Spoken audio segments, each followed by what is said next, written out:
হ্যাঁ রে হুর, তুই তাহলে এতদিন আমাকে না দেখে থাকতে পেরেছিস? তা বেশ করেছিস। এখন থেকে না দেখে থাকার অভ্যাসটা তবে করেই ফেল। কে জানে কখন যে আবার চিরকালের জন্য চোখের আড়াল হয়ে যায়। ইয়াদের এমন কথায় নিজেকে আর দমিয়ে রাখতে পারল না হুরাইরা। নিচের দিকে তাকিয়ে চোখের জল ছেড়ে দিল। হুরাইরা আর যাই করুক, এই লোকটার প্রতি কঠিন হতে পারবে না। যতই সে এড়িয়ে যাওয়ার চেষ্টা করুক, শেষ পর্যন্ত এড়িয়ে যাওয়া আর হয় না। এই লোকটার সামনে গেলেই তার সব কিছু কেমন ওলটপালট হয়ে যায়। নিজের রাগ অভিমানগুলো যেন তার সাথে বেইমানি করে পালিয়ে যায়। হুরাইরা কাছে বুঝতে পেরে ইয়াদ নিজেকে স্বাভাবিক করে বলল, তোকে না বলেছিলাম কাঁদবি না? কাঁদলে তোকে এমন বিচ্ছিরি দেখতে লাগে? আরে কি হলো, এমন পেতনির মতো কাঁদিস কেন? আপনি খুব খারাপ। কেন রে, কি করেছি আমি? আপনি কেন বোঝেন না আমি আপনাকে? আমাকে কি? আপনি কি কখনোই আমাকে একটু ভালোবাসতে পারবেন না? তোর মাথায় কি সারাদিন এইসব কিছুই ঘরে? খুব বেশি পেকেছিস। আর তুই কি ভেবেছিস তুই আমার সামনে না থাকলে আমি তোর কোনো খোঁজ খবর পাবো না? ইয়াদের শেষ কথাটা কানে পৌঁছাতেই ভয়ে কেঁপে উঠল হুরাইরা। বাবুই পাখির বাসাটার কথা কোনোভাবেই ইয়াদ জেনে যায়নি তো? একটু আগে যে কাঁদছিল, এখন মনে হচ্ছে তার চোখের পানিটুকু ইয়াদের শেষের বাক্য শুনে শুকিয়ে গেছে। ইয়াদ কোনো ভনিতা ছাড়াই বলল, তা তুই নিজেই তো একটা পিচ্ছি ছানা। বাবুই পাখির ছানা দিয়ে কি করবি শুনি? হুরাইরার সন্দেহই ঠিক। ইয়াদ ঠিক টের পেয়ে গেছে কোন কুক্ষণে যে তার সাথে দেখা হলো।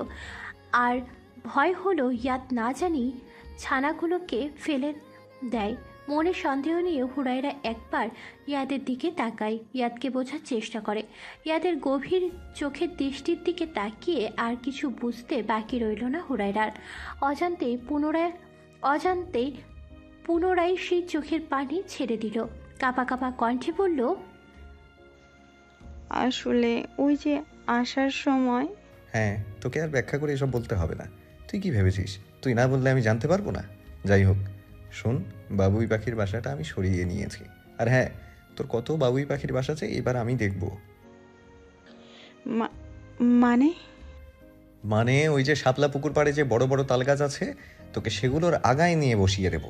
আর শোন, ফের যদি দেখি রাস্তায় দাঁড়িয়ে ওই আবরারের সাথে কথা বলছিস বা এই হাত দিয়ে তার থেকে কিছু নিয়েছিস, তবে তোর হাত দুটো আর এই যে দুটো ঠ্যাং আমি ভেঙে দিব। হুরাইরা লক্ষ্য করল ইয়াদ যখন কথাগুলো বলছিল তখন তার কপালে সরু রগগুলো ফুলে উঠেছে, কপালে বিন্দু বিন্দু ঘাম জমেছে। হুরাইরা বড্ড ইচ্ছে হলো ইয়াদের কপালটা আলতো করে ছুঁয়ে দিতে, কিন্তু সাহস হলো না। ইয়াদের ধারের কাছে যাবার কিংবা গোপনীটাকে একটিবার ছুঁয়ে দেখার মতো সাহস তার কোনো কালেই নেই। এইভাবে কি দেখছিস আমাকে? আগে কোনোদিন দেখিসনি? ইয়াদের কথায় চমকে উঠে সাথে সাথে চোখ নিচু করে ফেলল হুরাইরা। তা আমায় দেখা না দিয়ে থাকার অনশন আর কতদিন চলবে শুনি? হুরাইরা কিছু না বলে চুপচাপ নত মস্তকে দাঁড়িয়ে রইল।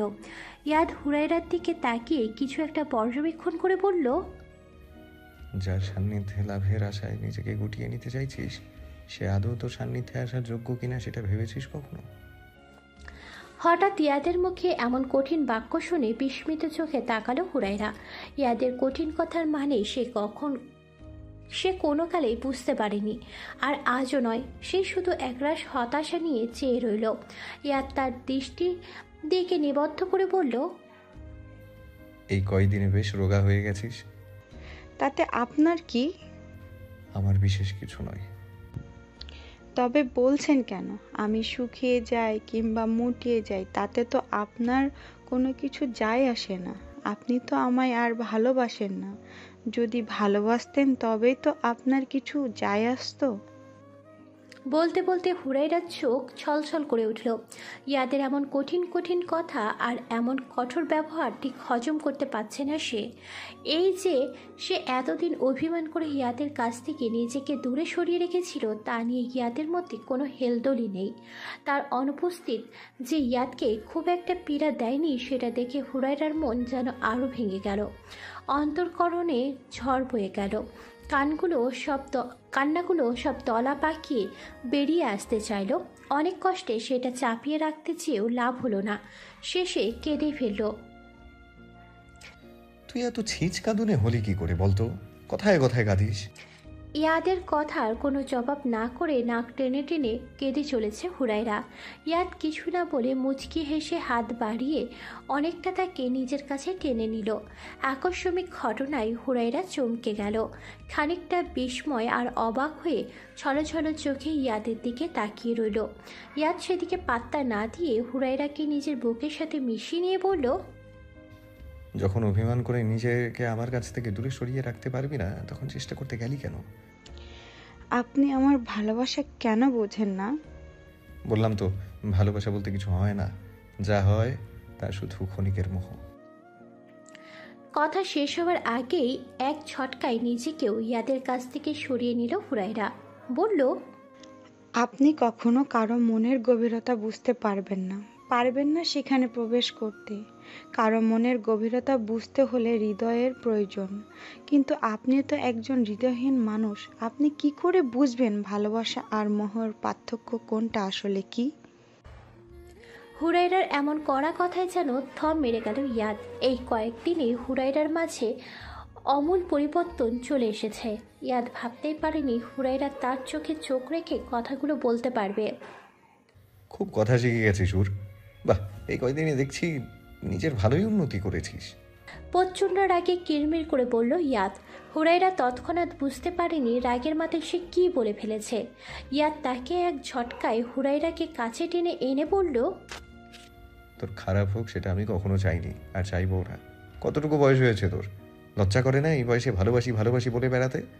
একবারও ভেবেছিস তোর এমন বেহায়াপনাতে আমি কি মনে করছি? হুরাইরা একেবারে থম মেরে গেল। ইয়াদ অনর্গল কথাগুলো বলে যাচ্ছে।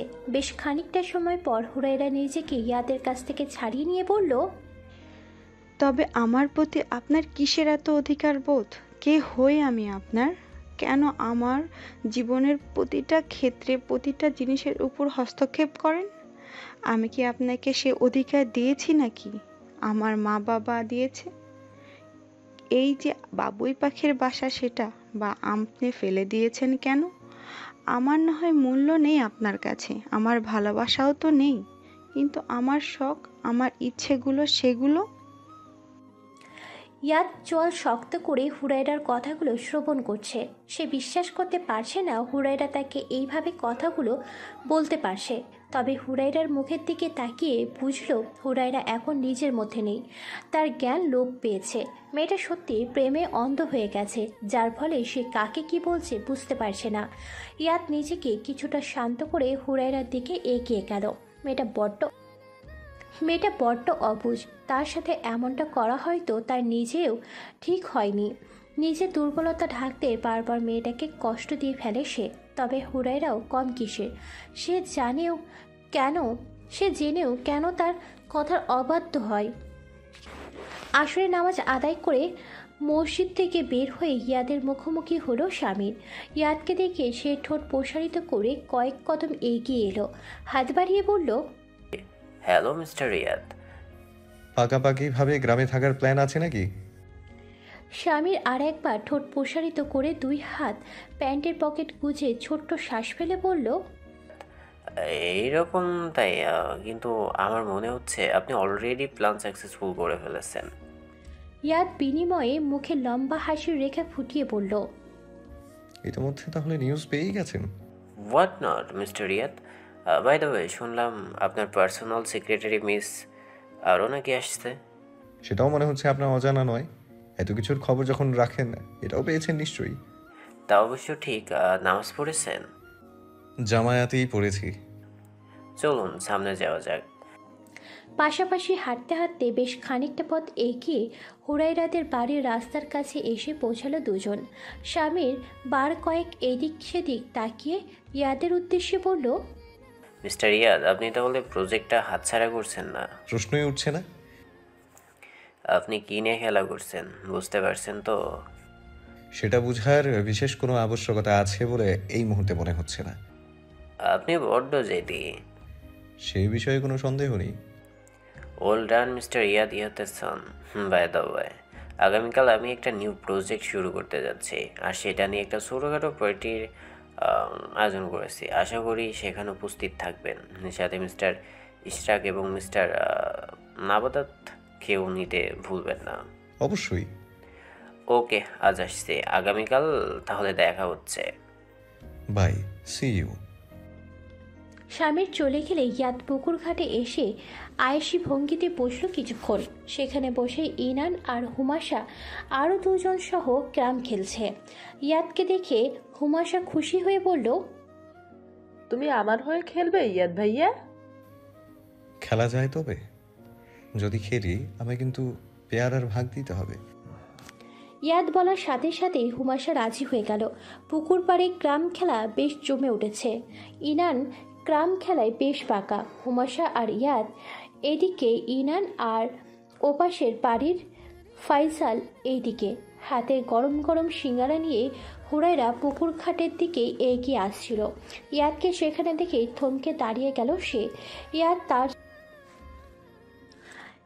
তার জায়গা দখল করে বসেছে। ব্যাপারটা তার মোটেই পছন্দ হলো না। ধূপধাপ পা ফেলে এগিয়ে এসে একেবারে ইয়াদের কাছ ঘেঁষে দাঁড়ালো সে। বলল, আপনি আমার জায়গা নিয়েছেন কেন?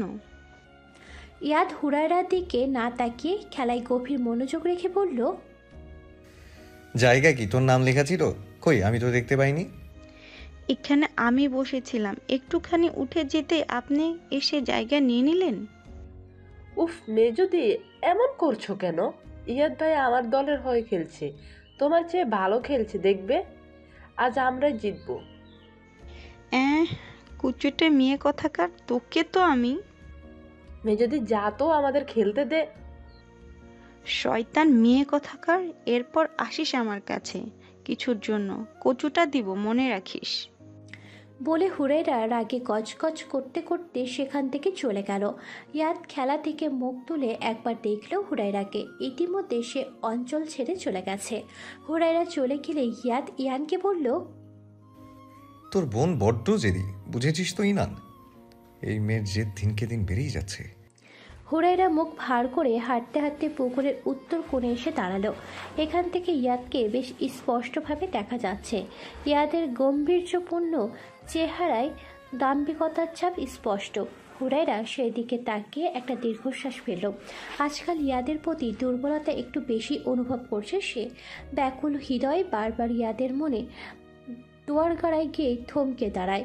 ভেতরে প্রবেশ করার অনুমতি কিংবা অধিকারটুকু সে পায় না।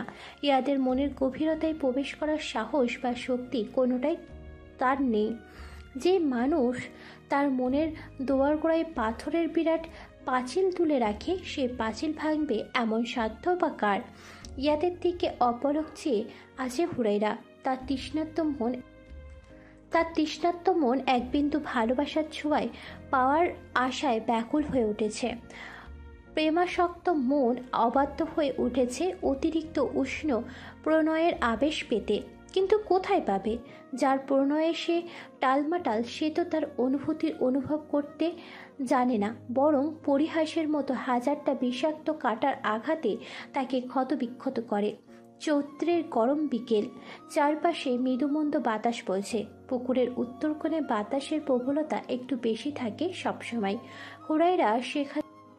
হুরাইরা সেখানে পাতানো বাঁশের টুলের উপর বসে বাঁধা চুল খুলে দিল। প্রচণ্ড বাতাসে সেগুলো এলোমেলো হয়ে বারবার তার মুখের দিকটায় এসে পড়ছে। হুরাইরা জানে না তার অবাধ্য চুলের এমন ছোঁয়াছুঁয়ি খেলা অন্য কারোর মনে প্রবল ঝড় বয়ে দিচ্ছে। তার স্থির চোখ আর ঠোঁটের কোণে লেগে থাকা মিষ্টি হাসিটা কারোর শান্ত মনটাকে অশান্ত করে তুলছে। স্বামীর ভাবতেও পারেনি এই পথ দিয়ে যেতে সেদিনের সেই ষোড়শীর দেখা মিলবে। কয়েক মুহূর্তে হুরাইরার দিকে তাকিয়ে থেকে শেষে চোখ সরিয়ে নেয়। মনে মনে কিঞ্চিত হাসে সে। নিজের বেহায়া চোখ দুটোকে শান্ত করতে বলে, ধুর, কি করছি কি আমি? পাগল হয়ে গেছি নাকি? এত বাচ্চা একটা মেয়ে, আর আমি কি না। আরও কিছুটা পথ চলতে চলতে পুকুরের একেবারে কাছাকাছি এসে দাঁড়ায় স্বামীর। হুরাইরা তখনও বাতাসে নিজের চুল উড়িয়ে চোখ বুজে বসে আছে। স্বামীর আনমনে হাসল। বঙ্গনারীর এত রূপ সে বোধ করে আগে কখনো দেখেনি। এই যে আপনি এখানে দাঁড়িয়ে দাঁড়িয়ে কি দেখছেন এমন করে? হঠাৎ নারী কণ্ঠস্বর শুনে চমকে তাকায় স্বামীর। কিছুটা দূরে দাঁড়িয়ে আছে 15 কি 16 বছর বয়সের একটা মেয়ে। মেয়েটি তার ভুরু যুগল কপালে তুলে আবারও জিজ্ঞাসা করে বলল, কথা বলছেন না যে? কে আপনি, আর এখানে দাঁড়িয়ে বা কি করছেন? আকস্মিক প্রশ্নবিদ্ধ হওয়ায় কিছুটা অপ্রস্তুত হয়ে বলল স্বামীর। কি বলবে বুঝে ওঠার আগে দেখল মেয়েটি তার দিকে ভুরু কিঞ্চিত করে রাগে রাগে দৃষ্টিতে তাকিয়ে আছে। মেয়েটির এমন চাহনি স্বামীরের মনে আরও একবার কম্পন ধরিয়ে দিল। সহজ জবাব দিতে পারল না। কে আপনি? আপনাকে তো এর আগে এখানে কখনো দেখিনি। স্বামীর এইবার নিজেকে সামলে নিল, নিজের মাঝে স্বাভাবিকতা এনে বলল, না দেখাটাই স্বাভাবিক, কারণ আমি আর এখানে থাকি না, আর এই তো মাত্র কয়েকদিন হলো গ্রামে এসেছে। এখানে থাকেন না? আবারও ভুরুকুটি করে বলল হুরাইরা। না পিচ্ছি, থাকি না। না, এই যে আপনি আমাকে পিচ্চি বলছেন কেন? আমাকে কি দেখতে আপনার পিচ্চি মনে হচ্ছে? ঠোঁট বাঁকিয়ে বলল হুরাইরা। হুরাইরার কথার ধরন দেখে হেসে ফেলল স্বামীর। স্বামীরকে হাসতে দেখে হুরাইরা আবার বলল, কি ব্যাপার, আমি কি হাসির কিছু বলেছি? না তা বলনি, তবে হাসছেন কেন? এমনি হাসলাম। আপনি ওইদিকে এমন করে কি দেখছিলেন? এই যে পিচ্ছি বাচ্চা, তুমি তো দেখছি বেশ প্রশ্ন করো। করব না, আমি আপনাকে চিনি না। আর আপনি এখানে দাঁড়িয়ে ওইদিকে কেন তাকিয়েছিলেন? হুরাইরার প্রশ্নের পর প্রশ্ন করে গেল। স্বামীর সেগুলো শুনছে ঠিকই, কিন্তু উত্তর দিতে পারছে না। হুরাইরা তাকে বলার সুযোগ না দিয়ে এক নাগারে প্রশ্ন করেই গেল, এই যে বাচ্চা মেয়ে, তোমার প্রশ্ন করা শেষ হয়েছে? স্বামীরের কথায় হুরাইরার গাল ফুলিয়ে মাথা নেড়ে বলল, হুম। তবে এবার আমি উত্তর দিই। হুরাইরা কিছু না বলে শুধু মাথা নাড়ালো। এই তো গুড গার্ল। তাহলে শুনলাম আমি সামির এহসান এই গ্রামেরই ছেলে, তবে গ্রাম খুব একটা আসা হয় না। প্রায় অনেক বছর পর এসেছি, তাও একটা বিজনেসের প্রজেক্টের ব্যাপারে। তুমি হয়তো আমাকে চিনবে না, তবে তোমার বাড়ির একজন সদস্য আছে যে আমাকে খুব ভালো করে চিনেন। হুরাইরা কিছু বলতে যাবে তার মাঝেই হুমাশা কোথা থেকে ছুটে এলো। হাঁপাতে হাঁপাতে বলল, মেজদি তুমি এখানে, আর আমি তোমাকে কত জায়গায় খুঁজে এসেছি জানো? হুরাইরা কিছু জিজ্ঞাসা করতে গেলে হুমাশা তাকে থামিয়ে দিয়ে বলল, ইয়াদ ভাই তোমাকে ডাকছে, এক্ষুনি যেতে বলছে। কেন ডেকেছেন আমায় তিনি? আমি জানি না, বলেছে এক্ষুনি যেতে। কথা শেষ করে আর এক মুহূর্ত দেরি করল না হুমাশা, ছুটে বাড়ির দিকে চলে গেল। হুরাইরা স্বামীর দিকে তাকালো একবার, মাথা থেকে পা পর্যন্ত কিছুটা বরফ করে দেখে বলল, আচ্ছা আমি আসছি। ওকে যাও। হুরাইরা চলে যেতে নিলে স্বামীর তাকে থামিয়ে দিয়ে বলল, এই যে বাচ্চা, তোমার নাম তো বললে না? হুরাইরা। হুরাইরা চলে গেলে স্বামীর আরও কিছুক্ষণ একইভাবে দাঁড়িয়ে রইল। তারপর হাঁটতে হাঁটতে বাড়ির রাস্তা ধরল। পরপর দুটো গাড়ি এসে হুরাইরাদের বাড়ির উঠানে থামল। রাহেলা বেগম উঠানের একপাশে দাঁড়িয়ে রাজিয়াকে দিয়ে লাউ কাটতে নিয়েছিলেন। বাড়ির উঠানে দুটো গাড়ি এসে থামতে তিনি কাজ ফেলে এগিয়ে এলেন। খুশিতে আত্মহারা হয়ে বললেন, ও মা, আমার বাড়িতে এরা কারা? হ্যাঁ, বড় বউ, ছোট বউ, ইয়াদ, কই গেলা সবাই? ওরা আয়সা পড়ছে, জলদি আসো তোমরা। নাবাদ গাড়ির জানালা দিয়ে মাথাটা বের করে বলল, darling, my sweetheart, I am coming. ও মা, আমার নাবাদ নানু ভাই, ওরে তোরা কই গেলি সবাই? আসসালামু আলাইকুম মা, কেমন আছো? বলেই মেহরিমা মেহেরকে রাহেলা বেগমকে জড়িয়ে ধরলেন। ওয়ালাইকুম আসসালাম, আমি ভালো আছি, তোমরা কেমন আছো? আইতে কোনো সমস্যা হয়নি তো? জামাই বাবা কই? এই যে মা, আমি এখানে, এইবার কিন্তু চলে গেলাম। বলে ইশরাক এহতিশাম এসে শাশুড়ির পা ছুঁয়ে সালাম করলেন। ইতিমধ্যে সেখানে বাড়ির সকলে এসে উপস্থিত হলো। তিয়াশা গাড়ির ভিতরেই ছিল। নেমে এসে রাহেলা বেগমের উদ্দেশ্য করে বললেন, নানিজান, তুমি দেখছি তোমার মেয়ে আর জামাইকে পেয়ে আমাদের ভুলে গেছো। ও মা, তিয়াশা যে, আসো নানু ভাই আসো, তোমারে আমি কেমনে ভুলি কও তো? আর এই যে আমার নাবাদ নানু ভাই, ওরে নিয়ে ঘরে যা, এত দূর থেকে আইসছো? তোমরা চলো চলো, সবাই ঘরে চলো। ও বড় বউ, যাও তুমি ওদের নিয়ে ঘরে যাও। জি মা, যাচ্ছি। ইয়াদ বাড়ি ছিল না, সবেমাত্র এসেছে। তাকে বাড়ি ঢুকতে দেখে তিয়াশা তার দিকে এগিয়ে গেল, বলল, কোথায় ছিলে তুমি? বাড়ি এসে সবাইকে দেখছিলাম, শুধু তুমিই ছিলে না। পুকুর পাড়ছিলাম, একটু কাজ ছিল। আসতে তেমন সমস্যা হয়নি তো? একেবারেই নয়, বরং অনেক এনজয় করে এসেছি। কি বলো নাবাদ? তা ঠিক। বাই দ্য ওয়ে, মিস অরা আসেননি? ওনার তো আসার কথা ছিল। ইয়াদের কথায় তিয়াশা একটা লম্বা শ্বাস ছেড়ে গাড়ির দিকে ইশারা করলো। ইয়াদ সেদিকে তাকিয়ে দেখলো ওরা তার মেকআপ ঠিক করতে ব্যস্ত। এই মেয়ে গাড়িতে পার্লার খুলে বসেছে। সে কখন থেকে সেজেই চলেছে, এখনো সেটা চলছে। বলেই হাসলো নাবাদ। ইয়াদ এগিয়ে গিয়ে বাবা মাকে জড়িয়ে ধরল। অনেক দিন পর তাদের দেখা হয়েছে। ছেলেকে দেখে মেহরিমা এক প্রকার কেঁদেই ফেললেন। ইয়াদ থেকে শান্ত করে বলল, খাচ্ছ কেন মা? এসেই তো পড়েছ, এখন থেকে রোজই দেখতে পাবে তোমার ছেলেকে। মেহরিমা আঁচলে চোখ মুছে হাসার চেষ্টা করলেন, বললেন, একদম শুকিয়ে গেছিস, খাওয়া দাওয়া করিস না ঠিক করে। কে বললো তোমায় শুকিয়েছি? তাছাড়া তুমি এভাবে বললে বাড়ির সবাই কষ্ট পাবে, ভাববে তারা আমার যত্ন করতে পারেনি। তোমার পোলারে তো আমরা খাওয়ান দেই নাই মা। তাছাড়া হগল মায়ের কাছে নিজের পোলা মায়া এমনই হয়। যেমন আমার মনে হইতাছে জামাই তোরে দেখে শুনে রাখে না, তাই এমন কালার মতো দেখতে হইয়া গেছস। রাহেলা বেগমের কথায় উপস্থিত সকলে হাসলেন। বাবা মায়ের কাছে সন্তান যতই বড় কিংবা স্বাস্থ্যবানই হোক না কেন, বহুদিন পর দেখলে তারা এই কথাটাই বলেন। তারা বিশ্বাস করেন সন্তানরা বাহিরে গেলে খাওয়া দাওয়া অনিয়ম করে, এই যেন বহুকাল চিরাচরিত্র প্রথা।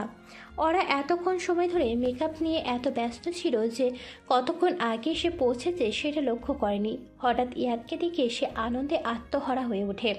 মুহূর্তে গাড়ি থেকে নেমে ইয়াদের দিকে ছুটে এসে বলল, ওহ ওয়াও, আমরা চলে এসেছি। ওহ মিস্টার ইয়াদ। ওরাকে গাড়ি থেকে নামতে দেখে বাড়ির সকলে তার দিকে হাঁ হয়ে তাকিয়ে রইল। বিশেষ করে রাহেলা বেগম। তাকানোর ভঙ্গিটা আলাদা ছিল। তিনি ওরার উপর থেকে নিচ পর্যন্ত একবার পরখ করে দেখে ভুরু নাচিয়ে মুখ বাঁকিয়ে বললেন, ইয়াল্লাহ, এটা কি মাইয়া মানুষ? কি পড়ছে এই মাইয়া? কে এটা মেহেরিমা? ও জামাই, এটা তোমরা কারে নিয়ে আইছো আমার বাড়িতে? এই মাইয়া এইরম জামা কাপড় পরছে কেন? ও আল্লাহ, এই মায়া দেখি লজ্জা শরম কিছুই নাই, কেমন হাঁটু দেখাইয়া সিনা দেখাইয়া জামা পরছে। রাহেলা বেগমের কথায় মুখ বাঁকিয়ে নিল ওরা, সাথে কিছুটা বিরক্ত হয়ে বলল, হুই ইজ শি?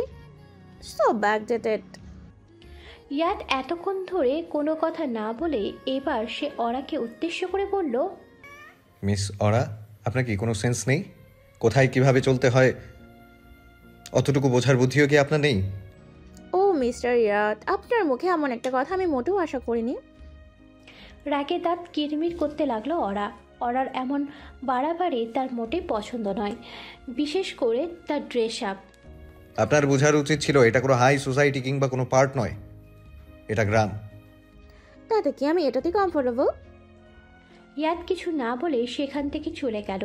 নাবাদ আর তিয়াশা একপাশে দাঁড়িয়ে মুচকি মুচকি হাসছে। ওরার মুখ দেখে নাবাদ হেসে বলল, কি বলেছিলাম তিয়াশা? ইয়াদের রিয়াকশনটা মনে হয় মিস অরা এখনো বুঝতে পারেনি। আরে দেখো না কি হয়। আচ্ছা, সবাইকে দেখতে পেলাম অথচ হুরাইয়াকে তো কোথাও দেখছি না। ভিতরে গেলে হয়তো দেখা হবে। নাবাদ ভাই, বলে হুমাশা পুকুর ঘাটের দিক থেকে দৌড়াতে দৌড়াতে এলো। নাবাদ হুমাশাকে ছুটে আসতে দেখে বলল, ওরে আমার পাকনা বুড়ি, কই ছিলি এতক্ষণ? মেজদিকে ডাকতে গেছি। কখন এলে তোমরা? এই তো কিছুক্ষণ। ভুর কোথায়? আর ইনান? আছে আছে, ভেতরে চলো আগে। হ্যাঁ, এবার যাওয়া যাক। সবাই তো ভিতরে চলে গেল। চলো তিয়াশা আপু, তুমি আর আমার সাথে চলো। ওলে বুড়িটা, চলো যাই। ঘরের দিকে ফিরতেই হুমাশার নজর পড়ল অরার উপর। অরাকে দেখেই ফিক করে হেসে ফেলল সে। হুমাশাকে হাসতে দেখে রেগে কটমট করে তাকালো ওরা। এমনিতেই আসতে না আসতে তার মুড খারাপ করে দিয়েছে সবাই। এর মাঝে হুমাশাকে এইভাবে মুখ টেপে হাসতে দেখে আরও রেগে গেল। বলল, এই মেয়ে, আমার হাসছো কেন? হ্যাঁ, উফ মিস ওরা, তুমি এখনো এখানে দাঁড়িয়ে থাকবে নাকি ভিতরে আসবে? নাবাদের কথায় মুখে বিরক্তির ছাপ ফুটিয়ে তাদের পিছন পিছন চলল সে। বাহ মিস্টার নাবাদ, এটা গ্রাম হলেও বাড়িটা অনেক সুন্দর। কেন, তুমি কি ভেবেছিলে ওরা? আমি তো ভেবেছিলাম বোধহয় ব্যাকডেটেড টাইপের, ওই যে তোমরা গ্র্যান্ড মাদারের মতো। নাবাদ আর ওরা কিছু না বলে মাথা দুলিয়ে চলে গেল, কারণ এখানে বেশিক্ষণ দাঁড়িয়ে থাকলে ওরার বকর বকর শুনতে হবে। রাতে নিস্তব্ধতা ক্রমশ বেড়ে চলেছে। সকলে রাতে খাবার খেয়ে যে যার মতো শুতে চলে গেল। ইয়াদ নিজের ঘরে বসে ল্যাপটপে কাজ করছিল। হঠাৎ দরজা খোলার শব্দে সামনে তাকিয়ে দেখল দরজার বাহিরে ওরা দাঁড়িয়ে আছে। ওরাকে এত রাতে নিজের ঘরে দরজায় দেখে কিছুটা অবাক হলো সে। বলল, কি ব্যাপার মিস ওরা, আপনি এত রাতে আমার ঘরে? ও মিস্টার রিয়াদ, কোথায় এত রাত? মাত্র তো 12টা বাজে। আপনি নিশ্চয়ই ভুলে যাননি এটা শহর নয়, গ্রাম। এখানে রাত 12টা মানে গভীর রাত। আপনি এত রাতে আমার ঘরে কেন? ঘরে ঢুকে পুরো ঘরটায় একবার চোখ বুলিয়ে নিল ওরা।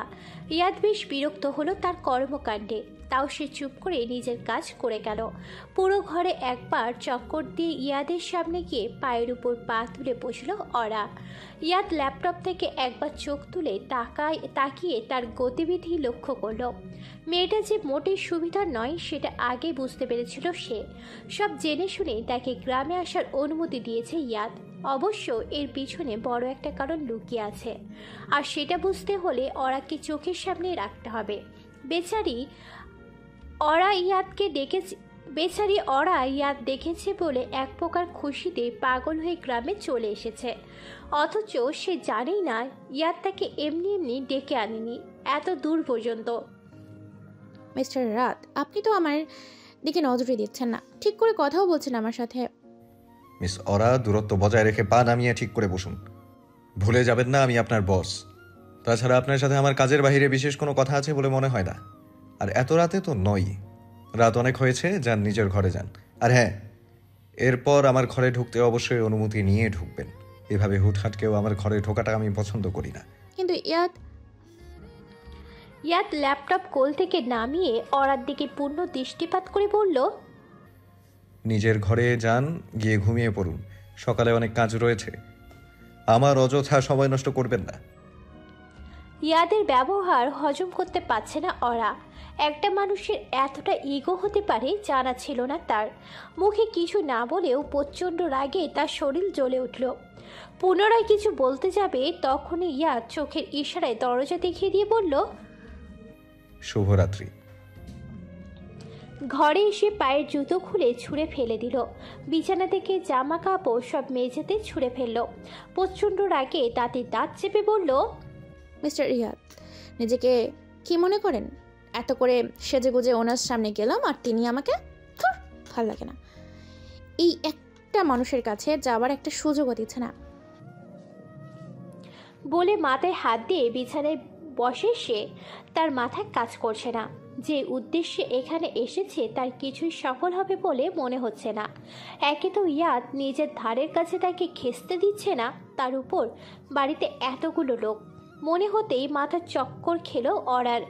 রাহেলা বেগম ঘরে ছিলেন না, সবে মাত্র শোয়ার জন্য ঘরে এলেন। আর এসে তিনি যা দেখলেন তাদের চক্ষু চরকগাছ হওয়ার অবস্থা। পুরো মেঝেতে কাপড় ছড়িয়ে ছিটিয়ে রয়েছে, বিছানার চাদর তুলে একপাশে ফেলে রাখা হয়েছে। সারা ঘরে নাজেহাল অবস্থা দেখে তিনি রাগে চেঁচিয়ে বললেন, আমার ঘরে এই অবস্থা কেডা করলো? কার এত সাহস হয়েছে আমার ঘরটার আবর্জনা করার?